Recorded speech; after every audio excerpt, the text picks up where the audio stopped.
আজি আমাৰ ভাৰতবৰ্ষৰ প্ৰধানমন্ত্ৰী নৰেন্দ্ৰ মোদী ডাঙৰীয়াৰ 11 বছৰ কাৰ্যকালত আমি কি পালোঁ এই সম্পৰ্কে আপোনালোকক জনাব বিচাৰিছোঁ। ভাৰতবৰ্ষত আপোনালোক সকলোৱে জানে ভাৰতৰ প্ৰধানমন্ত্ৰী নৰেন্দ্ৰ মোদী ডাঙৰীয়া বিশ্বত ভাৰতবৰ্ষক জিলিকাই তুলিলে। লগতে অসমৰ জনপ্ৰিয় মুখ্যমন্ত্ৰী ডাঙৰীয়াই অসমক এইধৰণে ভাৰতবৰ্ষত জিলিকাই তুলিলে। ঠিক একেধৰণে অসমৰ জনপ্ৰিয় মুখ্যমন্ত্ৰী নেতৃত্বাধীন চৰকাৰখনে মাজুলীকো জিলিকাই তুলিছে। আজি আমি ভাৰতবৰ্ষৰ প্ৰধানমন্ত্ৰী নৰেন্দ্ৰ মোদী ডাঙৰীয়া মাজুলী ৰাইজে কি পালে সেই সম্পৰ্কে মই জনাব বিচাৰিছোঁ। যোৰহাট মাজুলীৰ কাৰণে 1000 কোটি টকা দিয়া হ'ল আৰু দক্ষিণ পাটটো বালিচাপলৈ 360 কোটি টকা দিয়া হ'ল।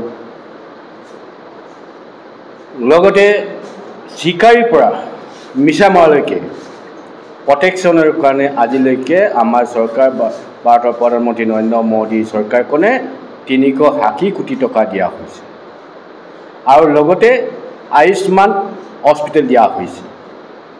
এইধৰণে আমাৰ প্ৰধানমন্ত্ৰী নৰেন্দ্ৰ মোদী ডাঙৰীয়াই এইটো ডেভেলপমেণ্টৰ কামৰ কাৰণে দিয়া হৈছে। লগতে আমাৰ দুখীয়া ফেমিলিসকলৰ কাৰণে আজিলৈকে মাজুলীক 45,45,000 দিয়া হৈছে।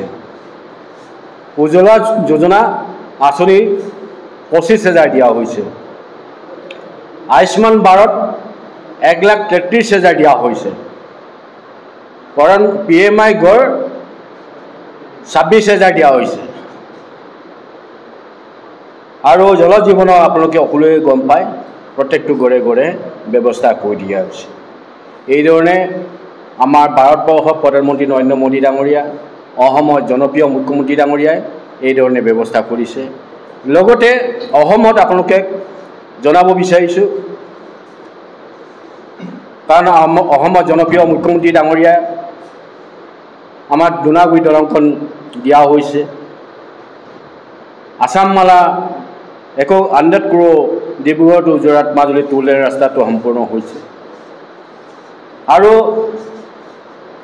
গলিয়ে গলিয়ে পিচ ৰাস্তা বনাই দিয়া হৈছে আৰু ডিষ্ট্ৰিক্ট দিয়াৰ উপৰিও ইণ্ডিকেটেড DC অফিচ সম্পূৰ্ণ কৰি দিয়া হৈছে আৰু যিমান কাৰ্যালয় আছে এই কাৰ্যালয়বোৰ সম্পূৰ্ণ কৰি দিয়াৰ ব্যৱস্থা কৰি দিয়া হৈছে। মোটামুটি যিমান কাৰ্যালয় লাগে কাৰ্যালয়বোৰ দিয়া হৈছে। কাৰণ এইধৰণে আমাৰ ভাৰতৰ প্ৰধানমন্ত্ৰী নৰেন্দ্ৰ মোদী ডাঙৰীয়াই অসমৰ জনপ্ৰিয় মুখ্যমন্ত্ৰী ডাঙৰীয়াই যিধৰণে মাজুলীক ব্যৱস্থা কৰি দিছে, যিধৰণে সুন্দৰ ব্যৱস্থা কৰি দিয়ে, এই আজি ভাৰতৰ প্ৰধানমন্ত্ৰী নৰেন্দ্ৰ মোদী ডাঙৰীয়া অসমৰ জনপ্ৰিয় মুখ্যমন্ত্ৰী ডাঙৰীয়াক মই তেখেতজনক আন্তৰিক ধন্যবাদ জনাইছোঁ।